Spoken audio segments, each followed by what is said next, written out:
Cold war era में आगे क्या हुआ? तो कोल्ड वॉर एरा में USSR led bloc, US led bloc एक दूसरे की आइडियोलॉजी को कंटेन करने की कोशिश कर रहे थे। और जब भी दूसरी आइडियोलॉजी स्प्रेड होती थी, तो कोई भी ब्लॉक है वो उस देश में या उस रिजाइन में इंटरवीन करते थे अपनी आइडियोलॉजी को प्रोटेक्ट करने के लिए।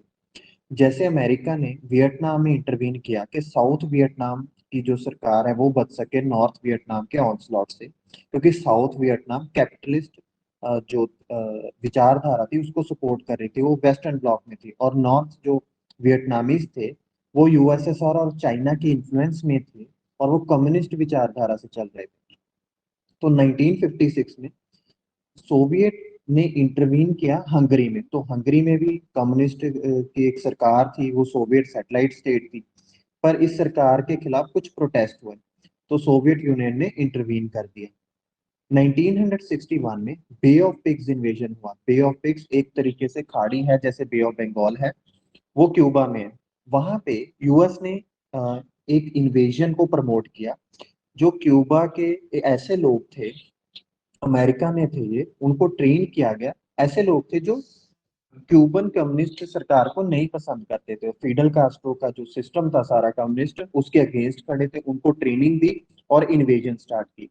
तो ये डिफीट हो गया, लेकिन यूएस ने इंटरवीन करने की कोशिश की ताकि कम्युनिज्म को हराया जा सके या कम्युनिस्ट सरकार को वहां पे घेरा जा सके। फिर बर्लिन वॉल की कंस्ट्रक्शन शुरू हुई। बर्लिन, जैसे कि पहले भी हम चर्चा कर चुके हैं, ये ईस्ट जर्मनी में था, लेकिन बर्लिन जो कैपिटल था जर्मनी का, इसको डिवाइड किया गया। ईस्टर्न सेक्टर रशिया या यूएसएसआर के अंडर था, वेस्टर्न वाला फ्रांस, यूके और यूएस का इकट्ठा था। उसके दीवार उसके बीच में दीवार खड़ी कर दी गई यूएसएसआर के द्वारा। ये क्यों हुआ? क्योंकि ईस्ट जो बर्लिन था वहां से लोग छोड़ के कम्युनिस्ट सरकार को नापसंद करते हुए वेस्ट में जा रहे थे। बहुत वो क्रॉस कर जाते थे और वेस्ट जर्मनी में धीरे धीरे चले भी जाते थे, या एयरलिफ्ट के द्वारा, या वेस्ट बर्लिन में थे तो वो वेस्ट जर्मनी का ही पार्ट था। तो ये चीज यूएसएसआर को नापसंद थी। और ब्रेन ड्रेन का भी थोड़ा सा इशू था, उनको लगता था कि ब्रेन ड्रेन हो रहा है। उस माइग्रेशन को स्टॉप करने के लिए एक वॉल खड़ी कर दी गई। तो इसमें बार्ब्ड वायर थे, कई जगह डिचेस थे, ट्रेंचेस थे, तो इस तरीके का एक स्टॉपेज, ब्लॉकेज कर दिया गया। 1962 में क्यूबन मिसाइल क्राइसिस हुआ।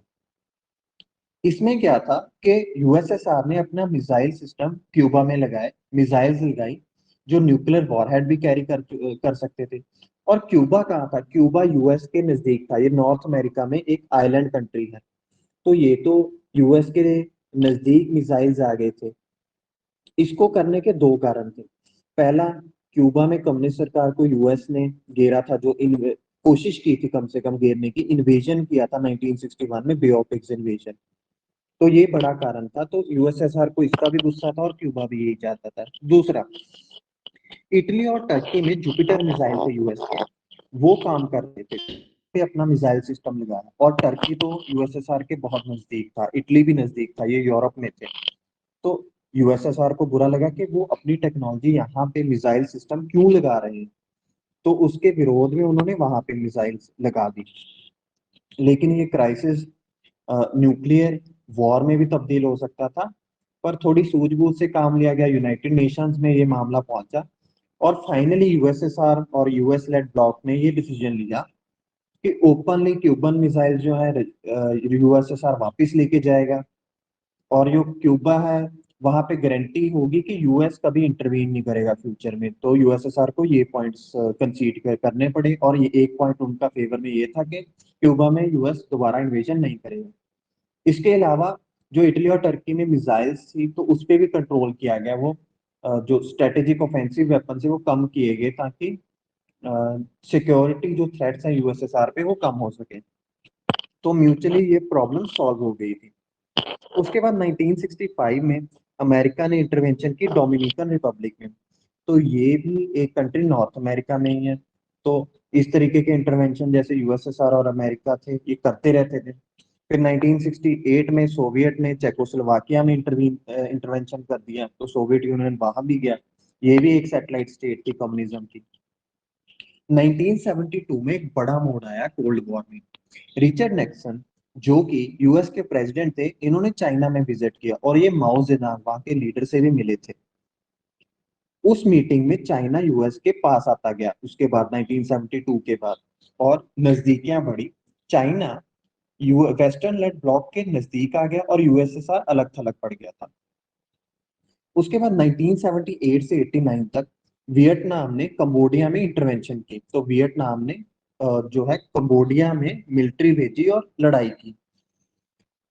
वहां वहां मिलिट्री भेजने का कारण ये था कि कंबोडिया वाले एक तो जेनोसाइड कर रहा था वहां का जो रिजाइम था, दूसरा कंबोडिया वियतनाम पे भी कुछ कुछ अटैक्स कर रहा था। क्यों? क्योंकि कंबोडिया को लगता था कि एक तरीके की फेडरेशन बनने वाली है जहां पे वियतनाम उन्हें डोमिनेट करेगा। क्योंकि वियतनाम, लाओस, कंबोडिया तीन देश हैं जो ये इंडो चाइना के पार्ट थे पहले, यहाँ पे फ्रेंच रूल था। जैसे इंडिया, बांग्लादेश, पाकिस्तान और श्रीलंका ये ब्रिटेन के अंडर थे। तो तब मुस्लिम समुदाय को, कुछ लोगों को लगा कि हिंदू मेजोरिटी में वो डोमिनेटेड होंगे तो अलग देश बनना चाहिए। और ये फीलिंग थी कि यूनाइटेड कंट्री बनेगा तो उनके राइट्स उनसे छीन लिए जाएंगे या उनके इंटरेस्ट में नहीं है। तो इस तरीके की सिचुएशन कंबोडिया में भी थी और उन्हें लग रहा था कि वियतनाम एक यूनाइटेड कंट्री बनाना चाहता है, फेडरेशन टाइप। इसलिए अटैक्स हुए और फिर कॉन्फ्लिक्ट हुआ। वियतनाम ने 11 साल तक वहां पे ऑक्यूपेशन करे रखे, तो वहां पे दबाया रखा वो एरिया कंबोडिया का, वहां पे उन्होंने मिलिट्री लगाई रखी 89 तक। इस वॉर में यूएस चाइना एक तरफ थे, तो यूएस लेड ब्लॉक था, उसमें चाइना भी सपोर्ट कर रहा था और सोवियत यूनियन वाला ब्लॉक वियतनाम की सपोर्ट कर रहा था। फिर 1979 और 89 के बीच में अफगानिस्तान में इंटरवेंशन किया यूएसएसआर में। तो वहां पे भी वो अफगानिस्तान की गवर्नमेंट्स की सपोर्ट में थे और मुजाहिदीन एक तरफ थे जिसको यूएस लेड ब्लॉक सपोर्ट कर रहा था, पाकिस्तान और चाइना भी सपोर्ट कर रहे थे। तो वहां पे भी प्रॉक्सी वॉर चली। यूएसएसआर की डिसइंटीग्रेशन का ये बड़ा कारण रहा कि अफगानिस्तान में बहुत रिसोर्सेज और बहुत पर्सोनल यूएसएसआर के मारे गए। 1985 में भी एक बड़ा मोड़ आया कोल्ड वॉर एरा में। माइखेल गोर्बाचोव ये कम्युनिस्ट पार्टी के लीडर बन गए यूएसएसआर में। इन्होंने रिफॉर्म प्रोसेस शुरू किया, transparency, freedom of speech and expression, multi party system, इस तरीके के। तो जैसे ही रिफॉर्म या डेमोक्रेसी की और वो स्टेट बढ़ी तो प्रोटेस्ट होने लगे, जिसकी वजह से यूएसएसआर डिसइंटीग्रेट हो गया। 1989 में फॉल ऑफ बर्लिन वॉल, तो बर्लिन वॉल को तोड़ दिया गया या उसको ओपन कर दिया गया, लोग क्रॉस करने लगे। ये जो इंसिडेंट था इसमें सोवियत यूनियन कुछ नहीं कर पाया, ज्यादा इंटरवेंशन नहीं की क्योंकि सोवियत यूनियन तब तक कमजोर हो चुका था। तो एक तरीके से ऐसा लग रहा था कि यूएस जो मिलिट्री ब्लॉक था वो ये जंग जीत चुका है कोल्ड वॉर एरा की। यूएसएसआर की इकोनॉमी स्ट्रगल कर रही थी, वहां पे प्रोटेस्ट हो रहे थे और कैपिटलिस्ट सोसाइटीज से वो इकोनॉमिक ग्रोथ की ओर बढ़ रहे थे। ईस्टर्न यूरोप में भी कम्युनिस्ट सरकार के खिलाफ प्रोटेस्ट होना शुरू हो गया, जैसे हंगरी और पोलैंड जैसे देश थे। 1990 में बर्लिन वॉर तो पहले 89 में गिर गया, जर्मनी भी यूनिफाई हो गया, तो ईस्ट और वेस्ट जर्मनी एक देश बन गए। 1991 में सोवियत यूनियन की डिसइंटीग्रेशन रियलिटी में शुरू हो गई और इससे कोल्ड वॉर एंड हो गई। क्योंकि कोल्ड वॉर में दो ब्लॉक थे, तो एक ब्लॉक हार गया, यूएसएसआर का सक्सेसर स्टेट रशिया था, बहुत वीक था, अलग थलग था। और सोवियत यूनियन वाला ब्लॉक जो है वो डिसइंटीग्रेट ही हो गया और ईस्टर्न जो सैटेलाइट यूरोप में सैटेलाइट स्टेट्स थे वो भी चले गए, वो कैपिटलिस्ट ब्लॉक में चले गए। तो वहां से हम कहते हैं कि कोल्ड वॉर जो है वो एंड हो चुकी है। अभी आगे हम मैप्स देखेंगे कुछ।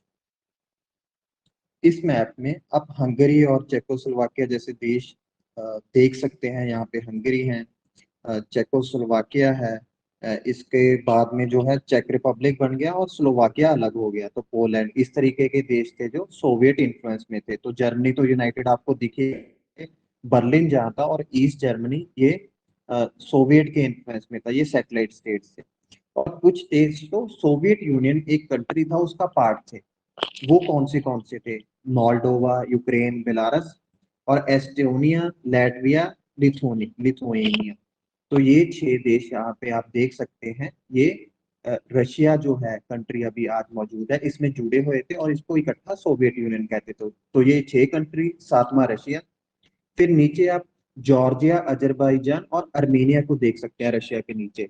तो ये 3 कंट्री भी थे, तो ये 10 कंट्रीज हुए। फिर सेंट्रल एशियन रिपब्लिक थी, तो 15 कंट्रीज जो आज हमें दिखते हैं वो सोवियत यूनियन था एक एक टाइम पे, वो इकट्ठे थे सारे। इस मैप में आप सोवियत यूनियन के बाकी हिस्से देख सकते हैं, तो जॉर्जिया, आर्मेनिया और अजरबैजान लेफ्ट साइड में आप हाइलाइटर से मार्क है। उसके अलावा जो 5 स्थान हैं, कजाकिस्तान, उज्बेकिस्तान, तजिकिस्तान, तुर्कमेनिस्तान और उज्बेकिस्तान, वो भी हैं। उनके ठीक नीचे है अफगानिस्तान। तो अफगानिस्तान में सोवियत यूनियन ने इंटरवीन किया था। अफगानिस्तान तब सोवियत यूनियन का बॉर्डर स्टेट था, क्योंकि ऊपर वाले जो 5 कंट्रीज हैं, सेंट्रल एशियन रिपब्लिक्स हैं, 5 स्थान हैं, वो सोवियत यूनियन का ही हिस्सा होते थे। तो ये 15 कंट्रीज जो आज हमें मिलते हैं, ये सोवियत यूनियन का पार्ट थे। 5 ये वाले, 3 जो कॉकेसस में है, Georgia, Armenia, Azerbaijan. 8, 9th Russia, Ukraine, Moldova और बेलारस। फिर एस्टोनिया, लातविया और लिथुआनिया आप टॉप लेफ्ट कॉर्नर पे देख सकते हैं। और अफगानिस्तान की इंटरवेंशन इन्होंने की थी 1979 में, सोवियत यूनियन ने। तो वो भी आपके स्क्रीन पे है। अभी आप नॉर्थ अमेरिकन कॉन्टिनेंट अपनी स्क्रीन पे देख सकते हैं, तो ये यूनाइटेड स्टेट्स ऑफ अमेरिका है, नीचे मैक्सिको, और इसमें एक आइलैंड बेस्ड क्यूबा दिख रहा है, और डोमिनिकन रिपब्लिक, जो DOM.REP लिखा है, ये डोमिनिकन रिपब्लिक है। तो इन स्टेट्स में यूएस ने इंटरवीन करने की कोशिश की थी। अभी आप मैप पे देख सकते हैं वियतनाम। तो जो वियतनाम है, लाओस और कंबोडिया, ये 3 देश हैं चाइना के अंदर, ये फ्रेंच इंडो चाइना के पार्ट थे। और यहाँ पे ये कॉन्फ्लिक्ट चल रहा था जब वियतनाम ने कंबोडिया में इंटरवेन करना शुरू किया खमेर रोच रिजाइम के अगेंस्ट।